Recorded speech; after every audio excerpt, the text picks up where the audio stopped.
თავარი სპეციალური გამოშვების კითხვებს სეისმოლოგი თია გოდოლაძე პასუხობს.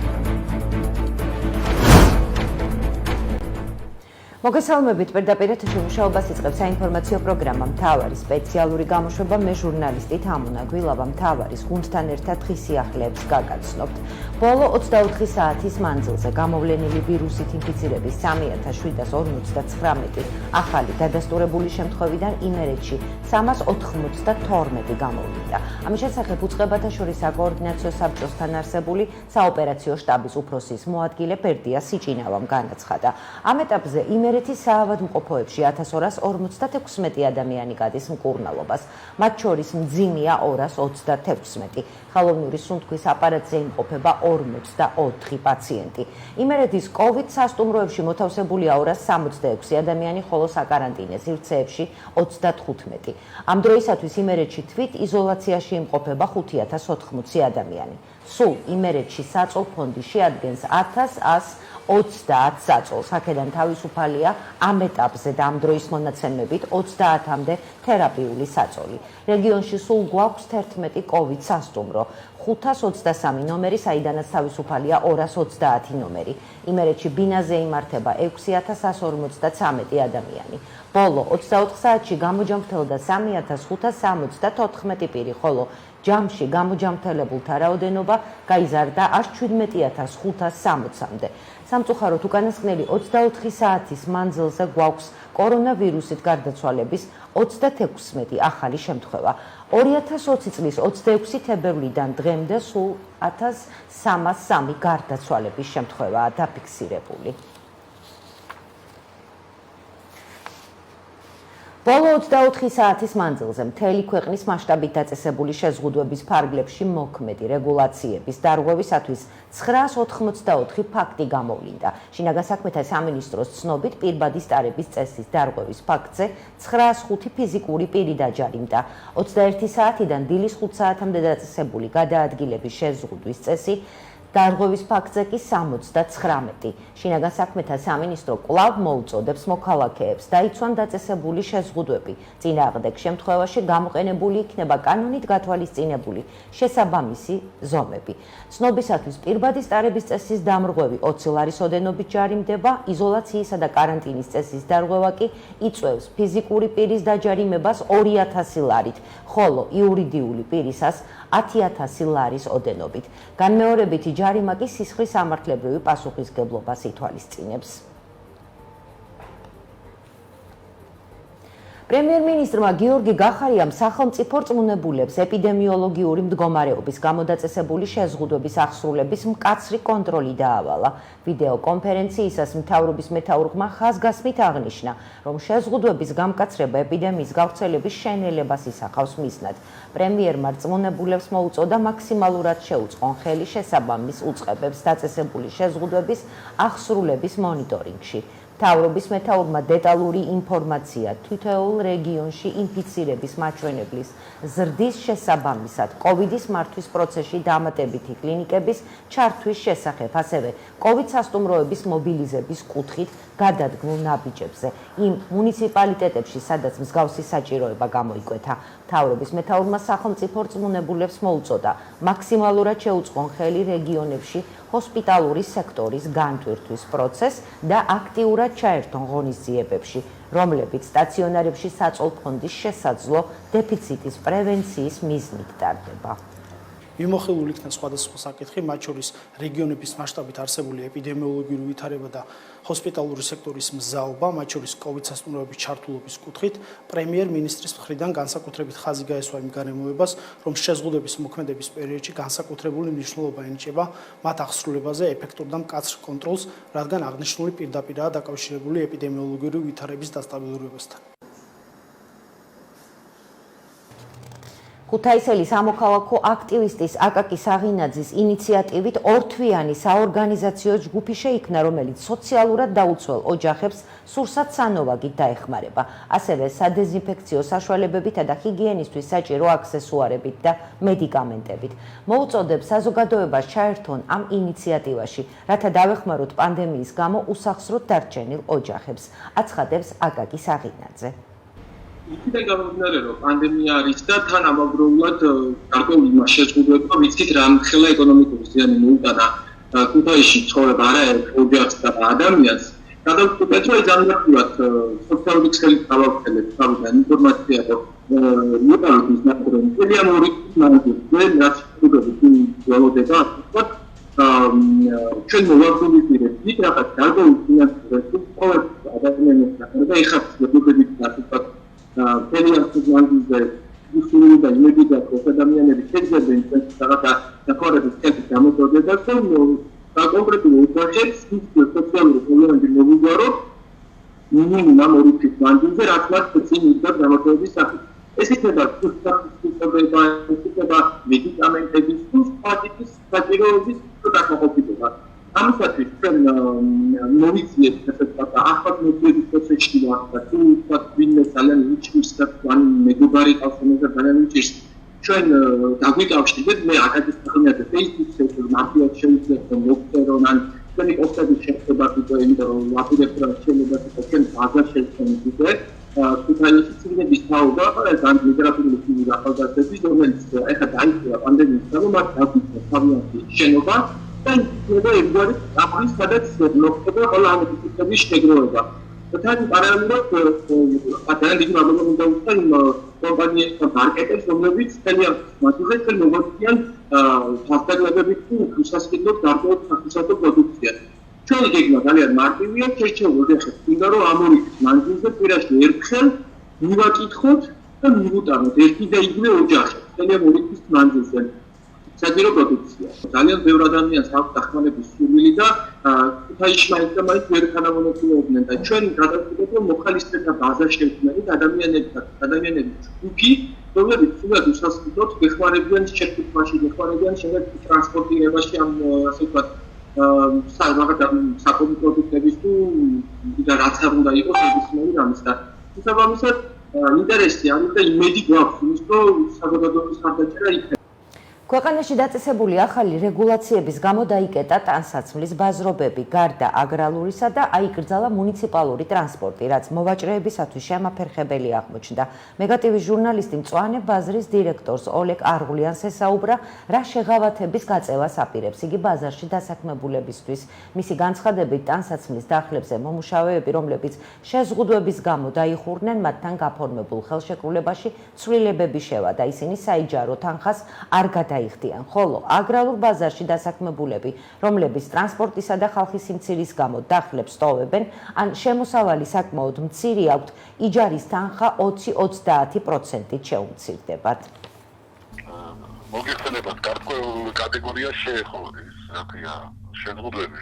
ეს არის ძირითადად სამრეწველო მაღაზიები და ტანსაცმლის მაღაზიები, რომლებმაც 28 რიცხვიდან შეწყვიტეს საქმიანობა. და ბუნებრივია, რა თქმა უნდა, მათ შეუწყდებათ ხელშეკრულება და არ გადაიხდიან დასახაც. მოგეხსენებათ, რომ ხელშეკრულება როდგება რამოდენიმე თვიანი ან ერთი თვიანი საერთოდ და რა თქმა უნდა, ამაში შევა კორექტირება, რომ არ ჩაეცლებათ ის არანამუშევარი დღეები. ასეთ მოვაჭრეებზე ჩვენ როგორც წინა პერიოდში ვისაც შეეხო შეზღუდვები გავცემთ ცნობებს, რომ ისინი არ საქმიანობდნენ ხალხის განმავლობაში და როგორც წინა პერიოდში ალბათ მიეხება იმ კატეგორიას, რომელიც განაგრძობს მუშაობას, გამომდინარე იქიდან, რომ ამ შეზღუდვებმა იმოქმედა მოქალაქეთა რაოდენობაზე, მხედველთა რაოდენობაზე და ბუნებრივია მათი მუშაობა ფაქტიურად არაა ისეთი, როგორიც ადრე იყო. ასეთ მოიჯარეებზე ინდივიდუალურად გეგმავთ, რომ გავიაროთ თითოეული მათგანის საიჯარო თანხის თემა და იმის მიხედვით გადავწყვიტავთ. გეგმავთ, რომ რაღაც შეღავათები დავუკეთოთ და რაოდენობის შეღავათი იქნება, ეს იქნება დამოკიდებული იმაზე, თუ როგორ წავა მუშაობის პროცესი. ნამოხვანის ჰესების კასკადის მშენებლობა დაგეგმილია. პროექტის მიხედვით გათვალისწინებულია ორსაფეხურიანი ჰესების კასკადის მოწყობა. რა ზეგავლენას მოახდენს ჰესის მშენებლობა გარემოზე და მოხდება თუ არა მშენებლობის დაწყებამდე ტერიტორიის სტრუქტურის, გეოლოგიური და გეოფიზიკური შესწავლა. ამ საკითხზე მეგატივის ჟურნალისტი არასამთავრობო ორგანიზაციის მწვანე ალტერნატივას წარმომადგენელს ესაუბრა, ვრცლად იხილეთ სიუჟეტში. წყალტუბოს მუნიციპალიტეტში ნამოხვან ჰესის მშენებლობას ადგილობრივები უკვე დიდი ხანია აპროტესტებენ. ისინი შიშობენ, რომ ჰესი საფრთხეებს შეუქმნის როგორც მათ სოფელს, ასევე დასავლეთ საქართველოს. მეგატივის ჟურნალისტი დაინტერესდა თუ რა სეისმოლოგიურ საფრთხეებთან არის დაკავშირებული აღნიშნული პროექტი და რა ზეგავლენას მოახდენს გარემოზე. ამ საკითხზე ჩვენ არასამთავრობო ორგანიზაციის მწვანე ალტერნატივას წარმომადგენელს დავით ჩიპაშვილს ვესაუბრეთ. მისი განცხადებით, ჰესის მშენებლობისათვის უნდა მოხდეს მინიმუმ 1000 ჰექტარი ტყის მასივი დატბორვა, რაც სერიოზული დანაკარგია გარემოსთვის. პირველი რაზეულებაც იქნება ეს არის ის, რომ პროექტის შედეგად წარმოიქმნება 610 ჰექტარი წყლის სარკის ზედაპირი. 610 ჰექტარის ფართობის წყლის სარკის ზედაპირი ნიშნავს გაცილებით უფრო დიდ დატბორვის ფართობს, ვიდრე 610 ჰექტარი, იმიტომ რომ სარკის ზედაპირი არის ზედაპირის ფართობი, ანუ სიფრთხე. ხოლო დატბორვა მოიხსენება ორი კაშხლით, ნიშნავს იმას, რომ დაიტბორება ძირი, ასე ვთქვათ, არამედ დატბორვის ანუ ასევე ფერდობები, იმიტომ რომ ვიწრო ხეობაში მოხდა აგებება. ძირითადი ნაწილი, დიდი ნაწილი ეს არის ტყის მასივები და მათ შორის ხელუხლებელი ტყის მასივები და ბიომრავალფეროვნების თვალსაზრისით რა ფაქტორებზე არის საუბარი და რატომ არის ის მნიშვნელოვანი, ამაზე არაერთხელ საუბრია, მაგალითად იქნება სხვა ორგანიზაციები, როგორც ეს WWF, ხო? სპეციალისტების თქმით, ნამოხვან ჰესის მშენებლობა კლიმატის სერიოზულ ცვლილებას გამოიწვევს, რის გამოც ყურძნის 3 უნიკალური ჯიში, რაც რაჭაში მოდის და ადგილობრივების შემოსავლის წყაროა უბრალოდ ხარისხს დაკარგავს, განაცხადა დავით ჩიპაშვილმა. მასალა არ იწურება რეზერვუარს შორის ხდება ტვიშის მიკროზონა, პოლიკაურის მიკროზონა, რომელიც ხარისხობრივი მაჩვენებელთაც იგივე ასე რაღაც ჩავყვენა ღვინის დეტალებს და თქვათ ექსპორტ გატანის და ადგილზე რამდენი ადამიანი ბრუნდება და დაბრუნდა ღვინის საწარმოებლად. აი ამ მიკროზონის გარდა სრულდება და შესაძლებელია ზემოქმედება იქონიოს ამ მიკროკლიმატის ცვლილება ბოლო რეზერვუარიდან დაახლოებით 12 კილომეტრში მდებარე ხვაჩკა. როცა საუბრობ რა ყურძენს არაფერი არ მითხრა მოვა მაინც. და ყურძენის მოსვლაზე კი არ საუბრობ, ყურძენი მოვა რა თქმა უნდა. მაგრამ აქ საუბარია ხარისხობრივ ან უნიკალურ მახასიათებლებზე, რის გამოც ეს ყურძენი თუ ეს ღვინო ღირსძვირი, რის გამოც მომგებიანია ამ ეს საქმიანობა და რის გამოც იგივე სახელმწიფო პროგრამები აფინანსებდნენ წლების განმავლობაში ადგილობრივებს იგივე ღვინის რენდირება შეყვარებოდნენ და ასე შემდეგ და ასე შემდეგ. ამიტომ ეს ტექნოლოგიების საქმელი არის. განახლებადი ენერგიის ასოციაციის აღმასრულებელი დირექტორის გიორგი აბრამიშვილის თქმით, 1990-იან წლებში რაჭაში მომხდარი მიწისძვრა ლაჯანურ ჰესმა წარმატებით გადაიარა. უფრო მეტიც, მისივე თქმით, მსოფლიოში ჯერ არც ერთი შემთხვევა არ მომხდარა, რომ ბეტონის დამბა გამსკდარიყო ან დანგრეულიყო. 70 ფატალური რისკების, რომელსაც გარკვეული ჯგუფები აღწერენ ხოლმე და აზვიადებენ, მაგის არანაირი საფუძველი არ არსებობს, განსაკუთრებით სეისმურ ნაწილში. ის რომ ეს დამბა შეიძლება გასკდეს და მთელი ვთქვათ ქუთაისი და დასავლეთ საქართველოს წაიღოს. ეხლა ჯერ ერთი მოგახსენებთ რომ მდინარე რიონზე უკვე არსებობს და ახლობით 70 წელია 4 საკმაოდ დიდი ჰიდროელექტროსადგური. ანუ ლაჯანურ ჰესი რომელიც რაღაცა 5 თუ 7 კილომეტრით მაღლა არის ზედა ნამახვანის კაშხლიდან, რომელიც სხვათა შორის ესე ვთქვათ არქული ტიპის დამბა არის, რომელიც უფრო სენსიტიური არის ვიდრე ნამახვანის თქვა გრავიტაციული. ზოგადად ვიძახი ესე ვთქვათ სეისმური პირობების მიმართ, თუმცა რაჭის ესე ვთქვათ ის დიდი მიწისძვრა რომელიც იყო 90-იანებში წარმატებით ესე ვთქვათ გადაიარა და მწვანე ალტერნატივას წარმომადგენელი გიორგი აბრამიშვილი არგუმენტს სრულ აბსურდად და არასერიოზულ განცხადებად მიიჩნევს. არ გამსკდარა, არ ნიშნავს რომ არ გასკდე. და ეს ერთი მეორე არ არის თქო ეგრე საკითხი და უამრავი მაგალითი შეგვიძლია თავადაც მოიძიოთ გახეთქილი. ამიტომ გახეთქილი ხით და სულ ძალიან შორს აწავდეთ აიარგეს შეგიძლია დაჭარაში ჩამწვანდეთ და ძალიან კარგად ნახავთ ბეტონი აშხალს როგორ გადის წყალი და ნახავთ ის დამთას როგორ გადაიტანს ეს ჰიდროელექტროსადგური. ეს რას ნიშნავს რომ აბაზე ძლიერი მიწის და იქ არ შეიძლება ყოფნე ამას ნიშნავს რომ ლაჯანურმა თუ წარმატებით გაართვა თავი შემდეგი მიწის რომელიც არავინ ყოფდება იმას მაგალითად ნაბახვარ ფესი წარმატებით გაართვა თუ უბრალოდ აი ამ ადამიანების აი ეს ზეპირად კითხაობაზე დამოკიდებული ვიყოთ და გადაიტანს და უნდა ვიყოთ თუ რეალური გათვლებზე და კვლევებზე დაფუძნებულად უნდა მივიღოთ ასეთი ცნობისათვის ადგილობრივებმა ნამოხვან ჰესის მშენებლობა არაერთხელ გააპროტესტეს. ისინი მოითხოვენ მთავრობის წარმომადგენლებთან შეხვედრას, თუმცა უშედეგოდ. ადგილზე კვლავ მობილიზებულია კომპანია ენკას ტექნიკა და მშენებლობაც დაწყებულია. აშენდება თუ არა ორსაფეხურიანი ნამოხვან ჰესის კასკადი, ეს ჯერ კიდევ კითხვის ნიშნის ქვეშ დგას.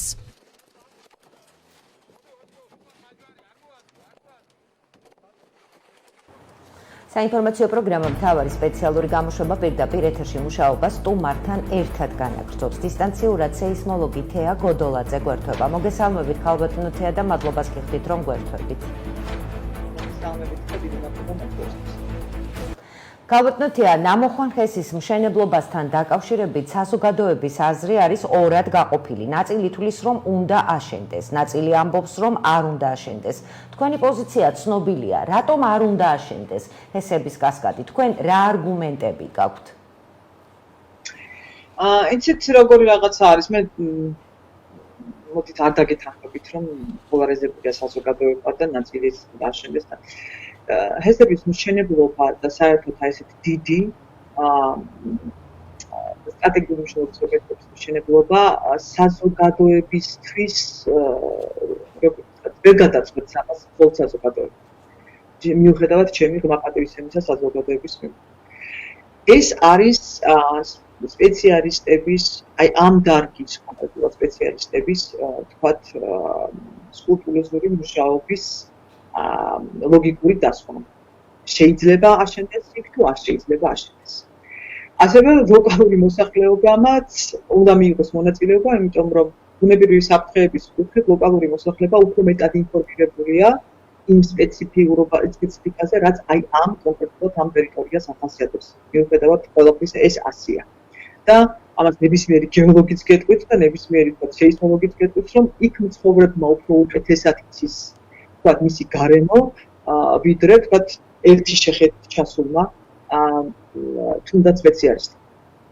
მე უტრიებას ვაკეთებ, მაგრამ ეს ასია, ხო? აი ხშირად ვეკითხებით ხოლმე მოსახლეობას, რომ იცით რა არის ოთოჩაბი ვარ სადმე, აი რა ხდება, როგორ ხდება და ასე შემდეგ. ნუ ვერიფიკაციას, შემოწმებას ვაკეთებ ხოლმე ჩვენ ცოდნისას. რამიდან მოკლედ რომ გითხრათ. ყველა სამეცნიერო პარამეტრით, რომელიც ბუნებრივი უსაფრთხოების, აქედან გამომდინარე ქვეყნის უსაფრთხოების საკითხს ეხება, ეს არის დამაზიანებელი. ანუ თქვენ რომ დათვალოთ და რაოდენობრივად შეაფასოთ, ეს ჰესი იმდენ ელექტროენერგიას ვერ მოგიტანთ, რომ გადაწონოს ის საფრთხე და ის ზარალი, რაც ამ ჰესის მშენებლობით და მიადგება რეგიონს და ქვეყანას. აჰა, ანუ გამოდის რომ ელექტროენერგიაც რომ მქონდეს, გააჩნიარის ფასად, აქაც ვერ ამართლებს დანიშნულებას? ვერ ამართლებს. თან ეს არის ძალიან საინტერესო შემთხვევა, როდესაც კომპანიას არ აქვს ინფორმაცია და თვითონ სახელმწიფოსაც, რომ რამდენ ენერგიას მოიპოვებს აქედან. ეს ახლა უფრო სპეციალისტების საკითხი, რატო ვამბობ ამას, აი კონკრეტულად თქვათ მაგალითად იგი ენერგეტიკოსები უფრო თქვათ თამამად ილაპარაკებენ ამის შესახებ, იმიტომ რომ რა მოლოდინები აქვს და რატომ აქვს ეს მოლოდინები, მაგრამ მე მიკვირს ამ მოლოდინებისა და ამ დათვლებისა და არ ვენდობი ამ დათვლებს ელემენტარული არგუმენტის გამო. იმიტომ რომ ნედლეული, რაც აი ამ ჰესმა უნდა გამოიყენოს, რომ თქვათ გამოიმუშაოს ელექტროენერგია, რეალურად არ არის შეფასებული. მე წყლის რაოდენობაზე ვსაუბრობ. დიახ.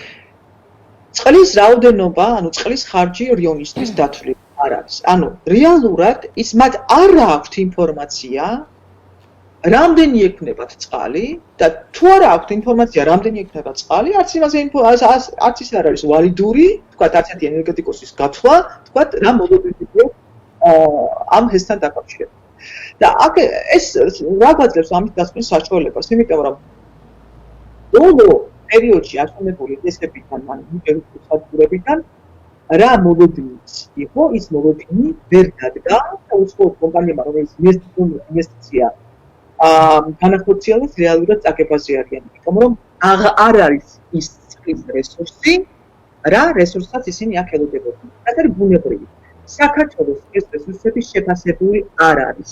ეს რაღაც მითი, რომელიც ჩვენ წყალი გვაქვს, წყალიდან გამოვიდნენ, არ ვიცი სინახლებითაც საიდან მოდის, ან ვის ვთქვათ თავში მოიხარშა. იმიტომ რომ რეალურად დაეკვირვებების კი არ არსებობს, ანუ არ აქვს საქართველოს სახელმწიფოს არ გააჩნია მუდმივი მონიტორინგი წყლის რესურსების შეფასების კუთხით. ამიტომ საიდან მოდის ეს ციფრების ის საინტერესო ხო?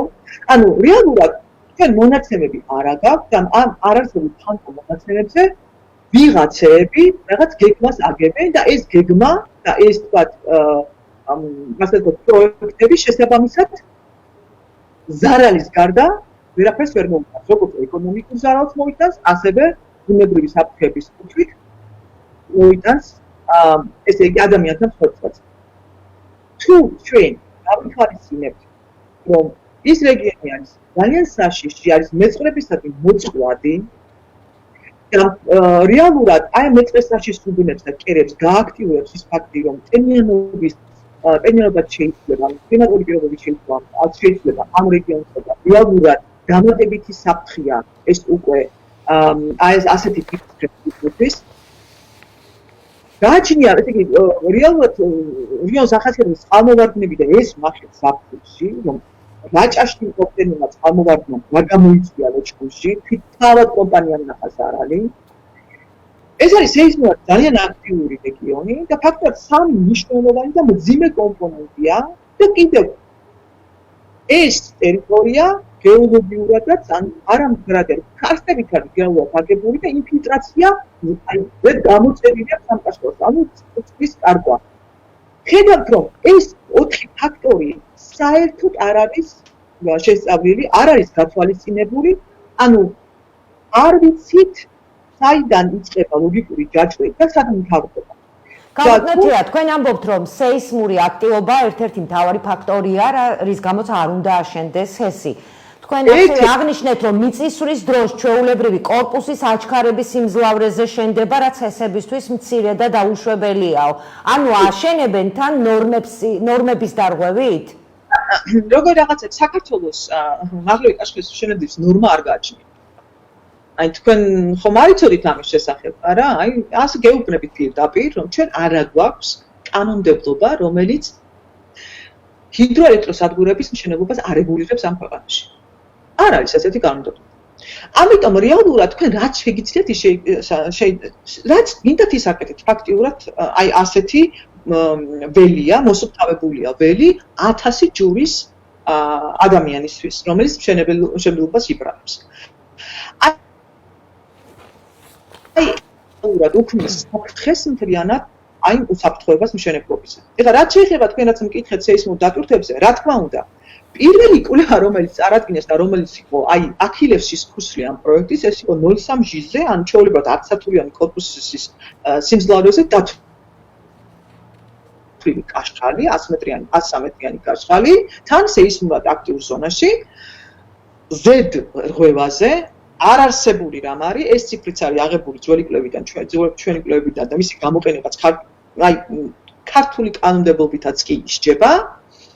და ეხლა როგორც ბატონი დავით მიცხოველავა იტყობინება, მოკლედ აი სულ ახლა ხამნახეს ჩანაწერი, რომ ჩვენო მოკლედ კომპანიაში ტუკიმო თავიდან გააკეთა კვლევა. ნუ არ ვიცით რა გააკეთა კომპანიამ, რა კვლევა, რა ტიპის კვლევა გააკეთა. გადაგზავნილია თურმე თურქეთში შემოწმებაზე, გადის ასე ვთქვათ შემოწმებას, ვნახავთ, კი ბატონო, თუ ვთქვათ ამბობენ რომ კარგი კვლევა არის, მაგრამ რაღაც ეჭვმებარება, იმიტომ სამ თვეში კარგი სეისმური ჰაზარდი ლოკალურად მისთვის რა ქვია იმას 103 მეტრიანი კაშხლისთვის არ იდება. ეს არის სიცოცხლე. ყველა საინტერესებს ეს კვლევები არის თუ არა საჯარო, რაც ნამოხვან ხესთან დაკავშირებით ტარდება. რაც იყოს საჯარო, ჩვენ წლების განმავლობაში ვებობთ ამ კვლევებს, აი წლების განმავლობაში. ეს კვლევები, იმიტომ რომ რეალურად ხელშესახები მასალა და შემდეგ უკვე გარემოს ზემოქმედების ანგარიშის ქვის აი ამ მისაღებად, აი ამ დოკუმენტის ეს კვლევები ნაწილებს აიწვია სამინისტროს ვებგვერდზე, ჩამოვიდნენ იქიდან და ნუ რა გითხრათ ახლა 5 წელი არის ძიანად ის კვლევა პრიებას ვაკეთებ. ანუ საშინელი ხარისხი, არაპროფესიონალიზმი, რეალურად არაფერია გაკეთებული. არაფერი არ არის გაკეთებული. ისაც იქ არის გაკეთებული კვლევების კუთხით, ის ნიშნავს, რომ რეგიონში არაფერი არ გაკეთებულა, ეს არის ბიბლიოგრაფიული ჩამონათვალი არსებული ეს არის, თქვათ აი ეს არაფუნდამენტური კვლევებისა. და წარმოიდგინეთ, რომ აი ამაზე დაყრდნობით შემდეგ 100 მეტრიანი კაშხალი. კაპიტანია, საზოგადოებას აინტერესებს, როდესაც არ არის ჩატარებული ყველანაირი, ანუ დეტალური კვლევა, როცა არ არსებობს გასაჯაროებული საბუთები და არ ვიცით რა ხდება. კანონმდებლობა როგორ არეგულირებს ამ საკითხს? რამდენად არის ნებადართული ასეთი ხესების აშენება? არ არეგულირებს რეალურად. აი მას ხო არ არეგულირებს. ახლა თქვენ რომ კითხოთ, არ არის ეს ცალკე დოკუმენტი, აი ვთქვათ, მანახეთ ეს ცალკე დოკუმენტი, რომელიც ნებისმიერ ასეთ ქვეყანაში, სეისმურად აქტიურ ქვეყანაში, როგორც საქართველოა, საშიშ ქვეყანაში, სეისმურად აქტიური ერთია, მაგრამ გეოლოგიურადაც ძალიან საშიშია. აი ორი ფაქტორი აქვს. ანუ გეოლოგიურად საშიშს როცა ვამბობთ, სეისმურით შედის. და მთელი კომპლექსია, რაც გითხარით, ეს არის ჰიდროლოგია, გეოლოგია, სეისმოლოგია, ეს კომპლექსურად არის ძალიან საშიში ტერიტორია. და წარმოიდგინეთ თქვენ აი ამ საშიში ტერიტორიისთვის, იმიტომ რომ ვიღაცა ტიპებს არ აწყობ მშენებლებს და ვიღაცა თქვათ ინვესტორებს გაურკვეველი წარმოშობის, ეს საკანონმდებლო არის მოსუფთავებული. რადგანაც არ ვთხოვეთ და თქვათ მაგალითად ვალდებულება აქვს, არაფერი არ ხდება რეალურად, არ იცვლება გარემო. ამიტომ თქვენ რომ ესაუბროთ ამ კომპანიებს, ძალიან მარტივად აგივლიან გვერდს. იმიტომ რომ არ გაქვთ კანონმდებლობა. არსებობს სოციალური ნორმა მაგალითად, არსებობს 1999 წელს რაც მივიღეთ, ის უკვე ვალიდური აღარ არის. მას განვითარება ჭირდება. დღემდე არის თქვათ ევრონორმების ან კაპიტალთან ასოცირების ხელშეკრულების ფარგლებში უნდა გადასულიყავით მშენებლობის ევრონორმების ევროსტანდარტებზე, არც ეს საქმე მივიდა ბოლომდე. ანუ ვიღაცას ეს არ აწყობს. კანონმდებლობა მოსაწესრიგებელი. კაპიტანია, ჰესის აშენების მომხრეები აცხადებენ, რომ აუცილებელია უკვე გენერაციის ობიექტების განახლება და ახალი ხესების მშენებლობა, იმიტომ რომ ჩვენ არ აგვაქვს საკმარისი ელექტროენერგია. ეს ხო, აქ მე ჩემს კოლეგებსაც დავიხმართ, იმიტომ რომ მარტო ძალიან მიჭერს ხოლმე თქვათ არგუმენტირებული საუბარი, თქვათ ციფრების გარეშე, იმიტომ რომ მეც ხომ მათხოვ არ დავემგვანებ, იმიტომ რომ ეს თქვენ რასაც მაამბობთ, ეს არის ლოზუნგები. ეს არ არის ციფრებით გამოხატული, თქვათ, მტკიცებულება, რომ საქართველოს ნამდვილად ჭირდება ახალი ჰესების მშენებლობა. მე რა ინფორმაციაც მაქვს და რასაც ვუყურებ, რაც ჩემი თვალით მინახავს. რეაბილიტირებულიც არ არის, თქვათ, არსებული წესრიგებზე აგებული კაშხლები ან ჰესები და ისინი სულ დაკითხვაზეც არც მუშაობ. საშინელ და სავალალო მდგომარეობაში არის. მათი საკმარისი წყალი არ არის და რა ახალ ჰესებზეა საერთოდ საუბარი. ანუ ეს რაღაც ტრაფარეტული ფრაზებია, რომელიც აპრავებს მათ ქმედებას და ამ ქმედების უკან სხვა ინტერესები იმალება, ვიდრე საქართველოს ენერგოს დამოუკიდებლობა. რაღაც ლოგიკასაც არ ექვემდებარება, კაცო.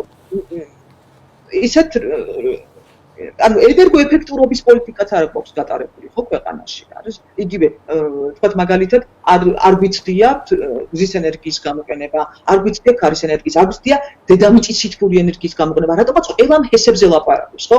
პირველი ეს უცოდინარობაა და მესმის, ტოტალური უცოდინარობა ამ დარგში და ფაქტობრივად დარგობრივი შიმშილია, იმიტომ რომ საბჭოთა 60-იანი წლების ენერგეტიკოსების იმედად არის ეს ქვეყანა. რომლებსაც ბოლო 40 წელი როგორც სხვა დარგებში ინგლისურად სტატი არ წაუკითხავთ მე მგონი ასეთ მდგომარეობაშია ეს ქვეყანა და კიდევ თაღლითების ხელში მე თუ მკითხავთ რომელიც მშვენივრად აი ამ მოსუფთავებულ გარემოში თულს აკეთებენ, როგორც მაგალითად კომპანია შტუკი, რომელიც რეალურად ამ მომრიგებელი მოსამართლე ამ კვლევებთან დაკავშირებით და რა მოლოდინი გაქვთ, როგორ გაგრძელდება ეს საქმე? იცით, მე რა მოლოდინი მაქვს, ანუ ეს რომ ნორმალური სასამართლო გქონდეს და ნორმალური ქვეყანა ვიყოთ და ნორმალური სასამართლო პლატფორმა იყოს ამ კუთხით, ის რაც ენკას აქვს ეხლა და როგორც შენდება ნამახვანი, რამოდენიმე ადამიანს აქვს სისხლის სამართლის საქმეში, მე თავისუფლად ეს იქნებოდა სისხლის სამართლის საქმე და ძალიან ბევრი ადამიანი მიეცემოდა სისხლის სამართლის პასუხისმგებლობაში. ისეთ რაღაცებზე აქვს ლაპარაკი. რა უნდა ვქნათ? მაშინ უნდა წავიდეთ საერთაშორისო სასამართლო ინსტიტუციებში და ნახოთ, რომ აქ ფაქტიურად ამ ქვეყანაში აი სათაღლითოდ შვენიერი გარემოა. ძალიან დიდ მადლობას გიხდით, ქალბატონო თეა, დაგემშვიდობებით, მაყურებელს შევახსენებთ, რომ მთავარი სპეციალური გამოშვების კითხვებს სეისმოლოგი თეა გოდოლაძე პასუხობდა. საინფორმაციო პროგრამა მთავარი სპეციალურ გამოშვებას თბილისის სტუდია განაგრძობს, მე ჟურნალისტი თამუნა გვილავა გემშვიდობებით ხვალამდე.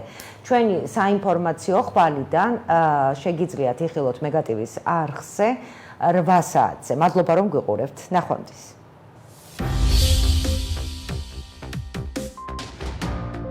იარსდებით თბილისის სტუდიიდან. დღეს ოფიციალურად საქართველოში COVID ინფექციით 34 ახალი გარდაცვლილი გვყავს. კორონავირუსის დიაგნოზით გარდაიცვალა 19 წლის გოგონაც, რომლის ოჯახის წევრები თვლიან, რომ მიზეზი დაავადების არასწორი მართვა, არასათანადო მკურნალობა და დაშვებული შეცდომები იყო.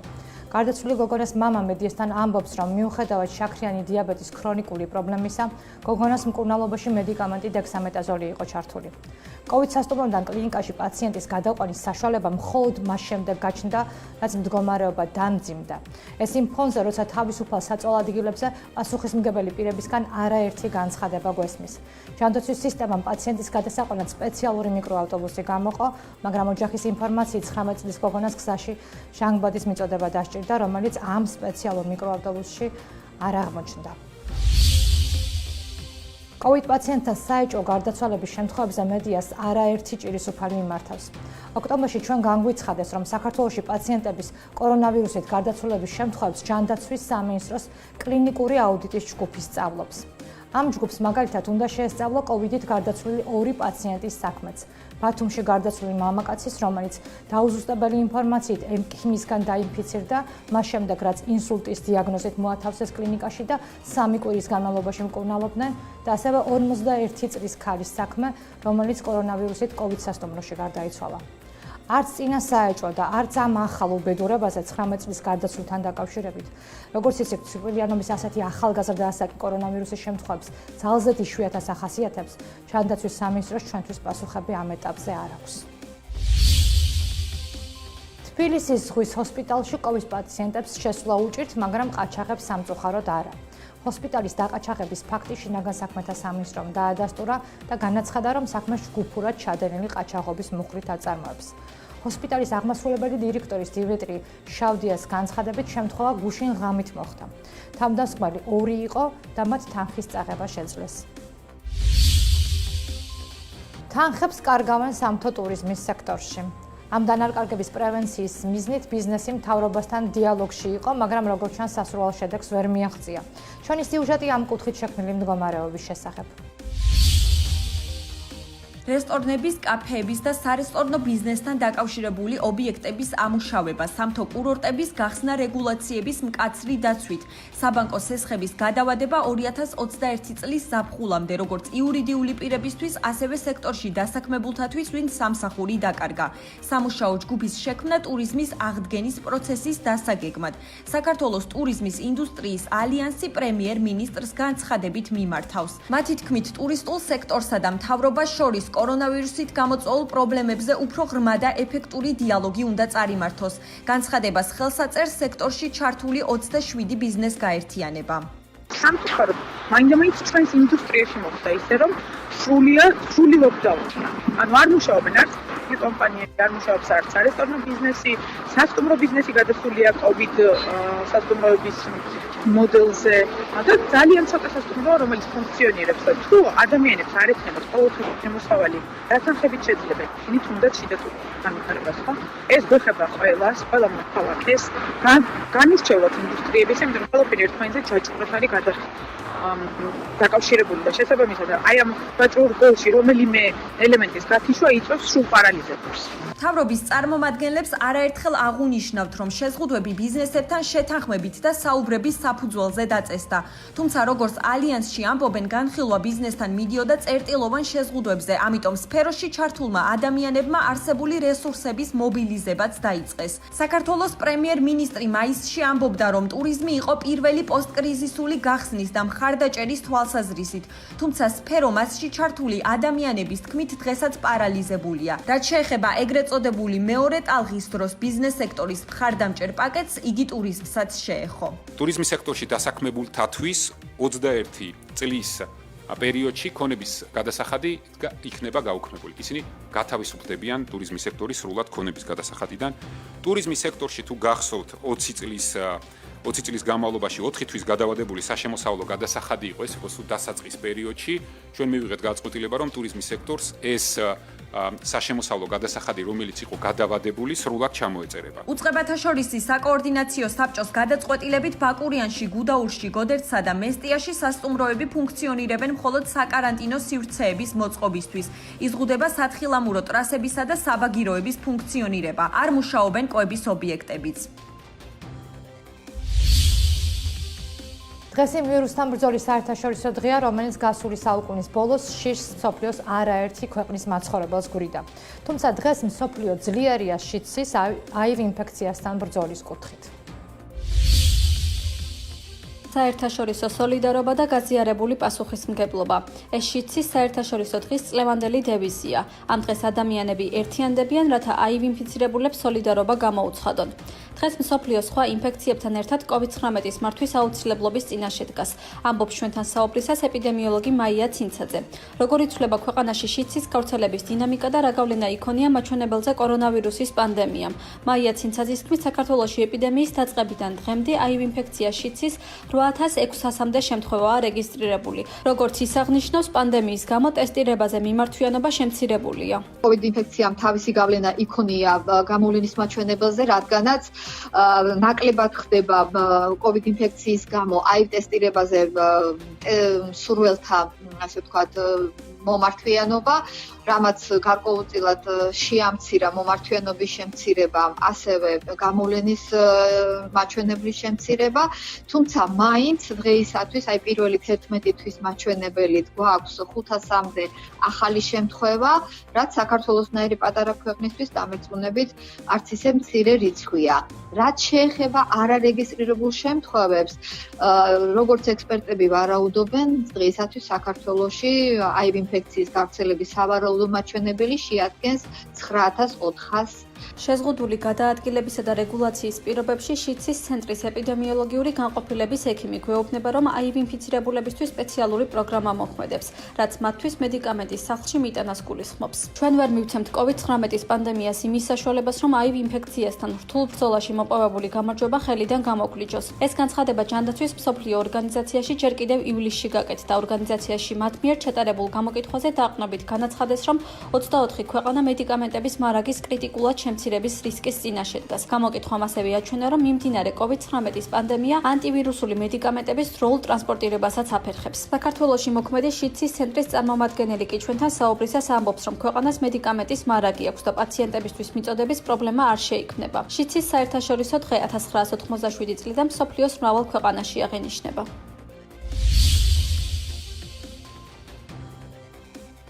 და მთავარი ამბები უცხოეთიდან. ამერიკული კომპანია Moderna მარეგულირებელი უწყებისგან COVID-19-ის ვაქცინაციაზე საგანგებო ნებართვას ითხოვს. მიზეზი ამერიკაში კორონავირუსის შემთხვევების მატებაა. კომპანიის თქმით, ვაქცინის ეფექტიანობა 91%-ია. თბილისის სტუდია, ხვალამდე გემშვიდობებად.